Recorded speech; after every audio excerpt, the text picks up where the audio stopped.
こんにちは。今回は、EV の航続距離が短い理由についてのお話です。EV の問題点として、いつもやり玉に挙げられるのが航続距離です。今回は、なぜ、EV の航続距離は短いのか、航続距離の長い EV は実現できるのか、そもそも航続距離はどれくらいあれば良いのかについて考えてみます。まず、日本で買えるガソリン車と EV の航続距離を比較してみます。ガソリン車の航続距離は、実際の使用を想定していい燃費の実燃費にタンク容量をかけて航続距離としました。EV は、実際に走行可能な距離に近い EPA に記載されている航続距離を使用しました。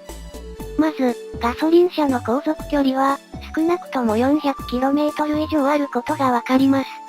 一方、EV の航続距離は 170km から 500km 程度です。航続距離を比べてみると、やはり、EV は航続距離が短いようです。何か、比較できるものはないかと探したところ、レクサスの GSF とテスラのモデル S100D が色々と近かったので、この2車種を比べてみます。まず、レクサス GSF です。GSF は、トヨタの高級車ブランド、レクサスの GS をベースとしたスポーツモデルです。重量 1860kg。060マイル加速 4.3 秒。車両価格1197万円。次に、テスラモデル S です。モデル S は、アメリカのテスラが製造、販売しているセダンタイプの電気自動車です。重量 2160kg。060マイル加速 3.6 秒。車両価格1241万円。重量、加速、価格が比較的近いこの車種で、航続距離について調べてみます。まず、一番大きな違いはエネルギー源の密度です。ガソリン車のエネルギー源であるガソリンのエネルギー密度は 11.13kWh/kg。それに対して、電気自動車のエネルギー源であるリチウムイオン電池のエネルギー密度は 0.25kWh/kg と、ガソリンの方が 44.5 倍もエネルギー密度が高くなっています。まず、このエネルギー密度の差が、電気自動車の航続距離が短い一番の原因です。次に、重量を比較してみましょう。ガソリン66リッターの重量は 49.5kg です。一方、リチウムイオン電池 100kWh の重量は約8倍の 400kg になります。この密度と重量からエネルギー量が求められます。ガソリン66リッターのエネルギー量は 551kWh になります。電気自動車が 400kg もバッテリーを積んでも、ガソリン車の 18% しかエネルギーがありません。しかし、電気自動車はガソリン車より圧倒的に効率がいいです。ガソリン車の効率を求めると、0.907km/kWh となります。これに対して、電気自動車は 5.36km/kWh なので、5.9 倍効率が高いことになります。これらを計算すると、最終的にどちらも約 500km の航続距離を実現できることがわかります。では、例えば、一度の充電で 1000km 走行できる EV は実現できるのでしょうか？方法として、バッテリー容量を増やす、効率を上げる、という2つの方法が考えられます。それぞれの方法について、考えてみます。最初は、バッテリー容量を増やす方法です。これは単純にバッテリーをたくさん積めば、たくさん走れるという考え方なので、技術的には難易度の低い方法と言えます。この方法のメリットとしては、バッテリー容量が増えると出力も増加させられるので、重くなって走らなくなるという心配はありません。デメリットとしては、物量作戦なので、当然コストはかかりすぎますし、例えば、現在の技術で 1000km 走れる 200kWh のバッテリーを作ったとすると、800kg になります。実は、この方法で作られた車が今度発売される予定です。それが写真の2020年に発売予定のテスラロードスターです。予定スペックは、200kWh で 1000km、060マイル加速は 1.9 秒、最高時速は400キロとなっています。しかし、価格も2400万円と非常に高価です。では、効率よく走れるようにする方法はどうでしょうか。効率を上げるメリットは、なんといっても資源が少なくて済むことです。環境負荷も軽くなるし、量産時にはコストにもプラスになります。また、エネルギー効率が高いということは、従来では使えなかった太陽光などのエネルギーからでも車を動かせる電力を得られる可能性があります。しかし、現実的かというといくつか問題があります。例えば、走行に必要なエネルギーが減っても、エアコンなど、走行以外のエネルギー効率も向上しないと、使い勝手が非常に悪いものになります。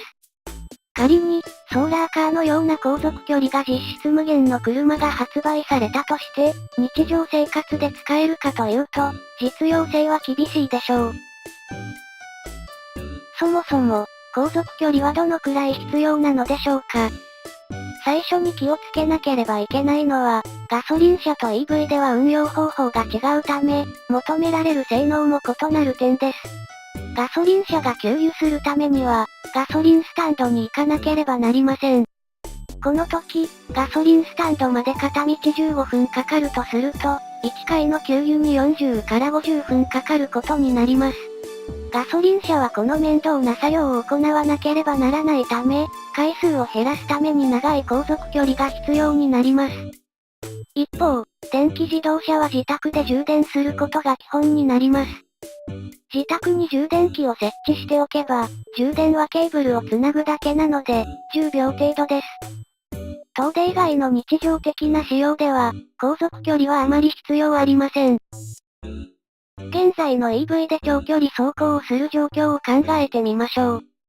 あなたは、愛車のモデル S で大阪にたこ焼きを食べに行くとします。自宅のある六本木ヒルズから、大阪道頓堀までは 495km なので、途中で充電は不要です。大阪に着いたら、まずはホテルにチェックインします。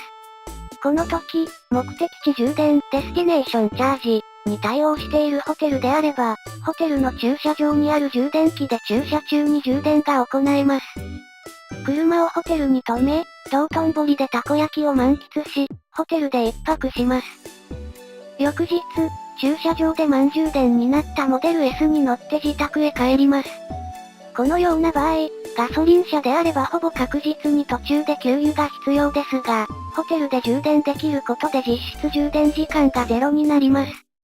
この例では、1泊2日で約 1000km、14時間運転することになります。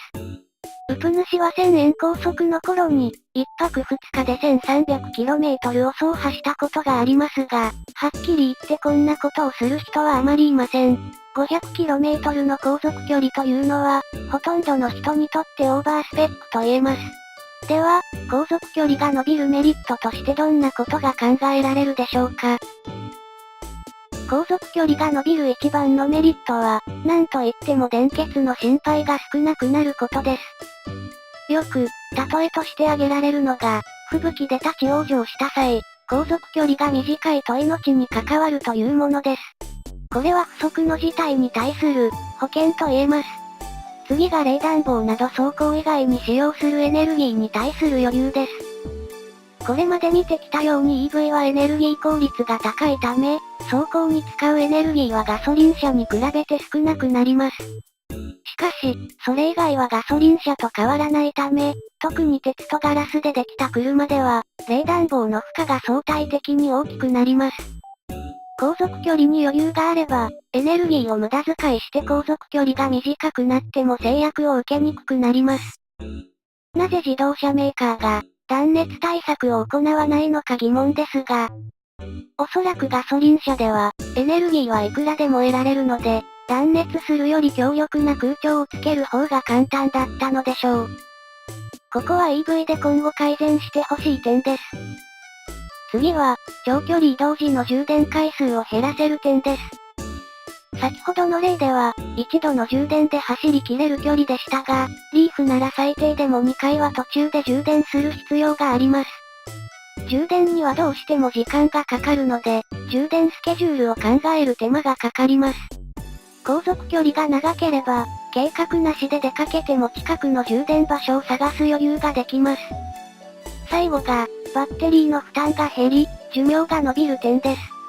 EV の問題点として、航続距離と並んで挙げられるのがバッテリーの劣化です。バッテリーの劣化には、充放電回数と SOC が大きく関わってきます。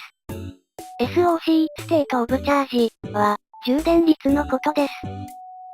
例えば、非常に充放電回数の多い使われ方をしている例が、ハイブリッドです。プリウスが発売された当初、約3年でバッテリーがダメになるという人がいましたが、これは携帯電話などのバッテリーがその程度だったためです。しかし、プリウスのバッテリーは10年間以上交換しなくても問題ありません。これは、プリウスがバッテリーの SOC を40から 80% の範囲に制限して使用しているためです。一方、EV では、そんなことをすると航続距離が足りなくなってしまいます。そこで考えられたのが、バッテリー容量を増やして1回の航続距離を伸ばす方法です。ノートパソコンなどでおなじみの18650セルでは、0から 100% の充電を約500回すると容量は 50% になると言われていました。テスラが2008年に発売したロードスタは、この18650を6831個組み合わせていました。18650のバッテリー寿命について、テスラは、ロードスタは1回で 400km 走れるので、500回なら20万 km 走行することができると答えたそうです。バッテリー容量が大きければ、普段、満充電にしなくてもいいので、その点でも寿命が改善されます。逆に、リーフのようにこの余裕を考慮せずにバッテリーを設計することは避けるべきです。結論として、まずガソリン車と EV では、必要な航続距離は異なると言えます。現在の技術では、EV の航続距離をガソリン車並みにすることは難しく、長距離の移動では、途中での充電が必要となります。その際、車を使わないタイミングで充電することで、充電の煩わしさを回避することができます。そして、航続距離が 500km あれば、EV でも距離が制約になることはないと言えます。実際に必要な航続距離は人によって異なりますが、現行のリーフなら高速を2時間程度走行できます。充電インフラも整備されてきたので、以前のように、あまりバッテリーの心配をしなくても良いのではないでしょうか。ご視聴ありがとうございました。